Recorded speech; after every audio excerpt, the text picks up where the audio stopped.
everyone, in this video we will cover the current affairs. I am Nuzhat Sana. For mobile optimized ebooks, please install GK Today Academy app. You can attend the quizzes on this app for better practice, and after that you can also read the detailed explanation of the questions you have missed. For regular updates, please check our Telegram channel. The link is given in the description box. You can subscribe to it if you find it relevant. For hard copy books, you can visit our website gktbooks.com. Okay. Also, our latest initiative is UPSC Prelims Test Series for 2021 and 2022 in GK Today Academy app. So if you are appearing in UPSC Prelims, you may consider joining this. So now, without wasting any further time, let's get started. So today we'll be discussing most important MCQs for 5th of June 2021. Starting with very first question, Isaac Herzog has been elected as the 11th president of which country?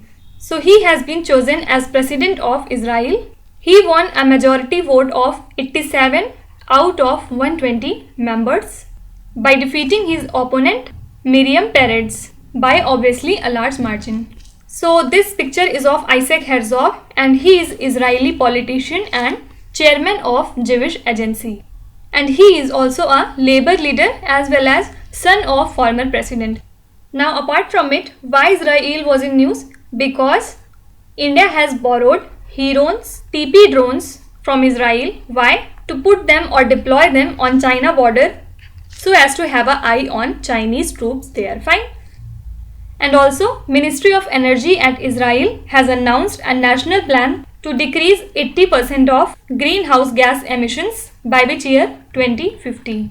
So this year is important. Fine. You have to remember it.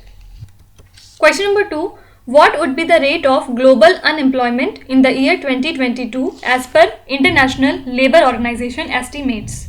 So recently, this organization has estimated that nearly 205 million unemployed people would exist around the world in the year 2022, which is higher than 2019 level of 187 million. So there would be the rate of 5.7%. And further, International Labour Organization has also stated that 108 million more number of workers have been categorized as poor or extremely poor. So now in the poor category or extremely poor category, 108 million of peoples have also joined. Now few days back, Government of India has set up an expert group under Labour and Employment Ministry that will provide the technical inputs and recommendations on fixation of minimum wages. So they would be given a task to decide what should be the minimum wage for labourers. Fine. And this is the second expert committee on minimum wages in the last 2 years. So what about the first committee? It was headed by Anup Satpathy and was formed in 2018. And this time the second one would be headed by Ajit Mishra. So these names are relevant for your exam. And talking about headquarters of International Labour Organization, it lies in Geneva, Switzerland. Now one question for you. You have to tell me the name of one such organization, the headquarters of which also lies in Geneva, Switzerland. Okay. Question number 3. MV Express Pearl, which sank off the Sri Lankan coast, belong to which country? So this belonged to Singapore. Recently what happened is, this was carrying chemicals and during its journey it sank off into the coast. So their effort was going on to save it, but nothing worked out and finally it get submerged into the ocean and now it is resting on the seabed. So due to it, it is now estimated that this incident will pose a great environmental threat to the coast of Sri Lanka. So definitely it should be taken care of. Now in the previous lecture we have talked about Kharg. What was it? It was the largest warship of some country and it caught fire recently and finally it has been sank in the Gulf of Oman. So now you have to tell me which country is that. Means Kharg is the largest warship of which country? Please let me know your answers in the comment section. And Singapore was also in news because here world's largest floating solar farms would be built, because though Singapore is a small country, but yes, it emits large amount of carbon dioxide, and hence to tackle the climate change that is happening there, they have now created floating solar farms. Fine. Question number 4. Arctic National Wildlife Refuge, which was seen in the news, is located in which country? So it's USA. Actually, the new US President Joe Biden has now proposed to suspend oil and gas leases at this place. So earlier what happened was former President Donald Trump imposed the leases on this wildlife refuge, but now Joe Biden has suspended it, and this decision has been welcomed by all the environmentalists and Arctic tribals. Fine. So that's why this wildlife was in news. Now USA was in news because of heartbeat bill. What is it? Actually recently what happened is Texas has passed this bill, and what does it say? Actually according to this bill, once the heartbeat of embryo is detected, then no abortions can be happen. Okay, means abortions are banned once the heartbeat of embryo is found. And when does this happen? Actually the heartbeat of embryo is detected after 6 weeks of gestation period. So since it is very less time and usually females do not come to know at this point that they are pregnant, so that's why Supreme Court of US has held the law unconstitutional. So it is a controversial bill there in US. Various states have passed this bill actually. First state to pass it was North Dakota, and later on other states also joined it. So that's why this issue was going on there in US, and hence it was in news. Question number 5. Which country has announced additional USD 800 million funding to COVAX program? So actually we know that COVAX program is promoted by Gavi, the Vaccine Alliance, the Coalition for Epidemic Preparedness Innovations, that is CEPI, and WHO. So actually it is a platform that aims to achieve equal access to vaccines by all the countries regardless of their income levels and their income status. Okay. So recently Japan has decided to strengthen it with funding of 800 million USD. And in the previous lecture we have seen that Punjab is to join COVAX facility. Why? To increase its vaccine production. And also a campaign was launched in Punjab which is called as Campaign Rabta Muhim. What was it? It facilitates the interaction between parents and the teachers. Now one more thing.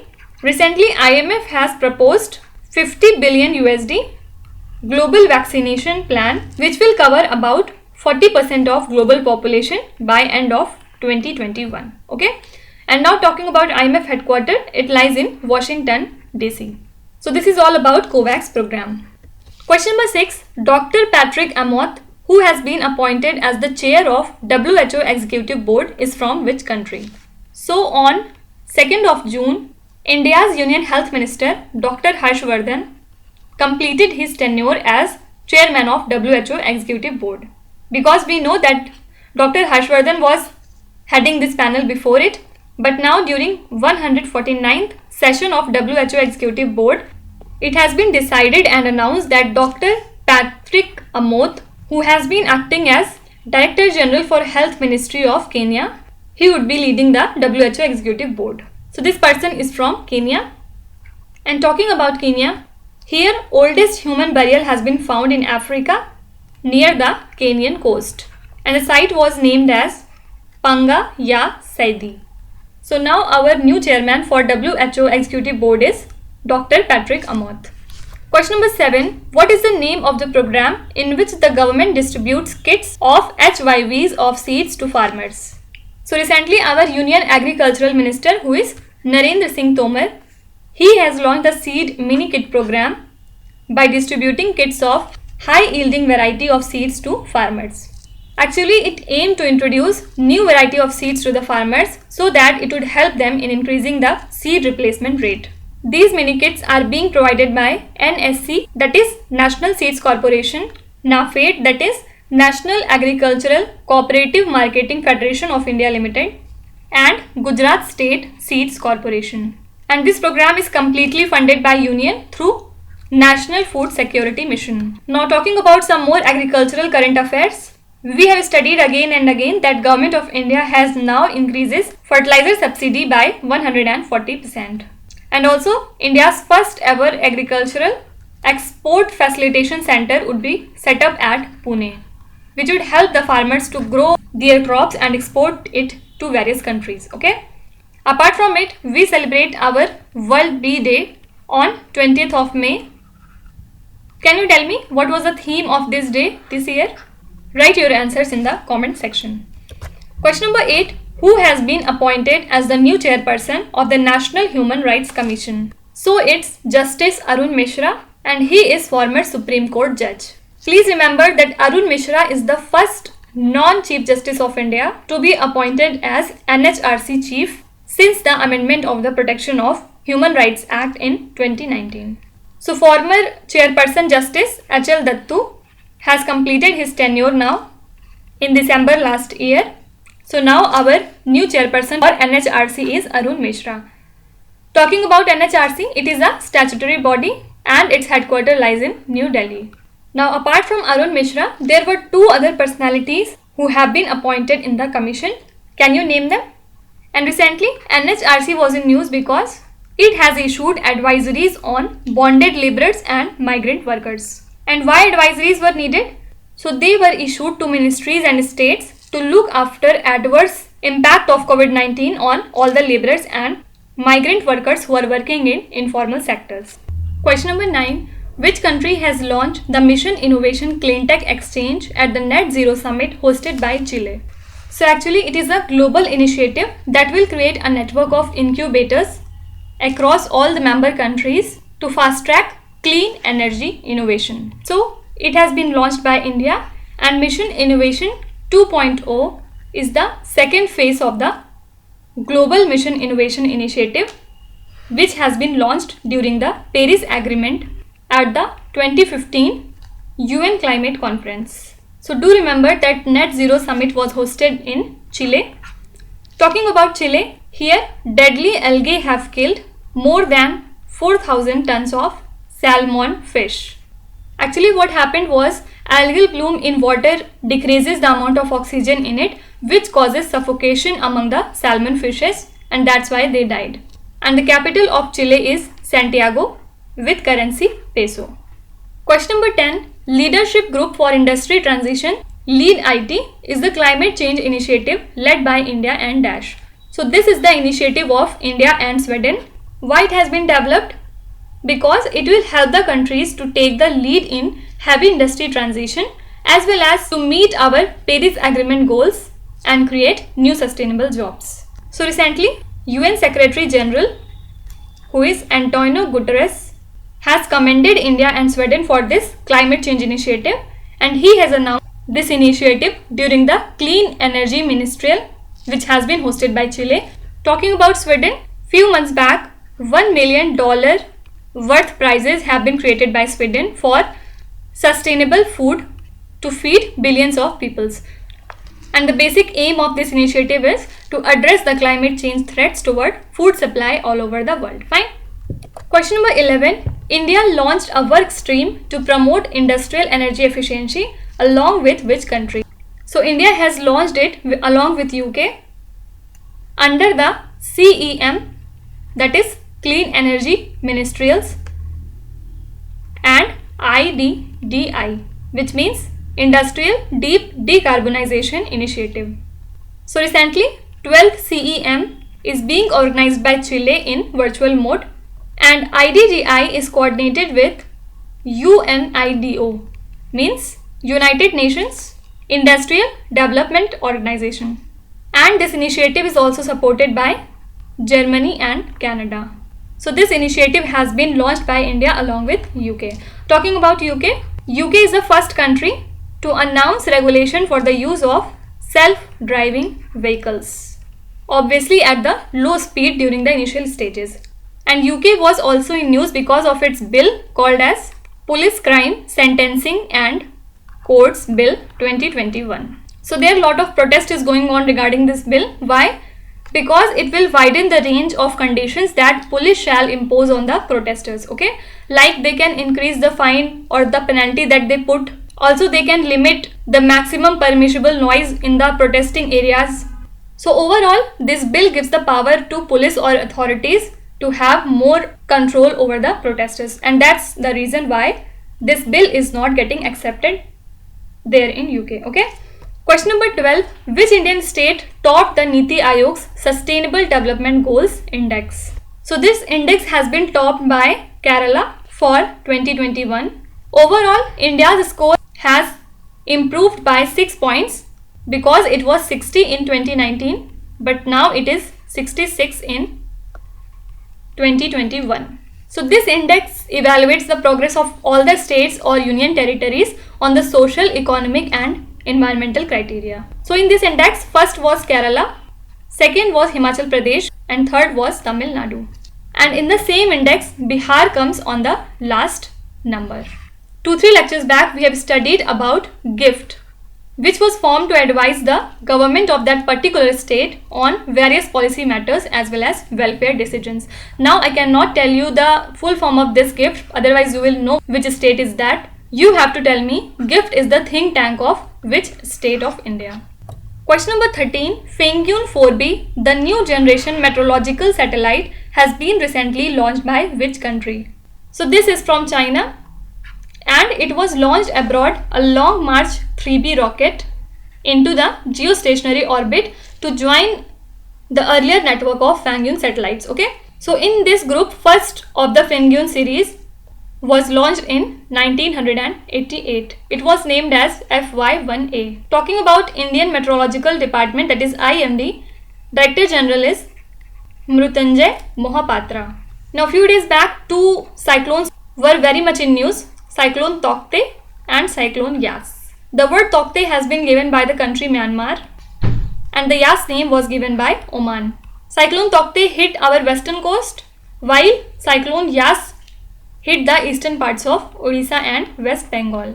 So the name of these countries are very much relevant for your exam and this can definitely come in your papers. Question number 14. Which country is to play host to the UN Sustainable Transport Conference 2021? So this conference will take place from 14th to 16th of October 2021 at which place? In Beijing, China. So China is the host for this conference and it will aim to encourage sustainable transport to achieve the Sustainable Development Goals and the Paris Agreement, which was held for climate change. So in this conference, the focus would be on to acknowledge the longevity, versatility and environmental sustainability of bicycles, and we celebrate our World Bicycle Day on 3rd of June every year. Now in the previous lecture, we have talked about Satat scheme. What was the aim of this scheme? To set up compressed biogas production, that is CBG plants and make it available in the market. So now you have to tell me what is the full form of this acronym SATAT. Do let me know in the comments. Coming to last question, who is the winner of the 2021 International Booker Prize? Very important award and this year it has been given to David Diop. So here this picture is of David Diop and he is first French writer ever to win this prestigious award. And he has been awarded for his second novel, At Night All Blood is Black. So sometimes the name of the book is also asked in your exams, do remember it. Actually here rest of the options are also awardees. Let's talk about them one by one. First of all, who is Douglas Stewart? He has been awarded with 2020 Booker Prize for his novel Shuggie Bain. So don't confuse Booker Prize with International Booker Prize. Both are totally different. Then talking about Margaret Atwood, she has received also the Booker Prize, and Bernardine Evaristo, she is also the awardee of Booker Prize. Now talking about 2020 International Booker Prize, means last year this award has been given to Lucas Rigney-Weld. So now let's start with today's quiz. Here on the slide you can see 5 questions which have been taken from past 2-3 days current affairs. So here what you have to do is pause the video and try to answer each of these questions. At the end of the lecture, you have to tell me how much you have scored in these 5. So that's it for today. I hope you have liked the session. These were the important news and events from today, and tomorrow we'll meet again with some more important current affairs. Till then, stay tuned. Thank you so much for watching and please don't forget to subscribe to GK Today. With this, me Nuzhat Sana signing off.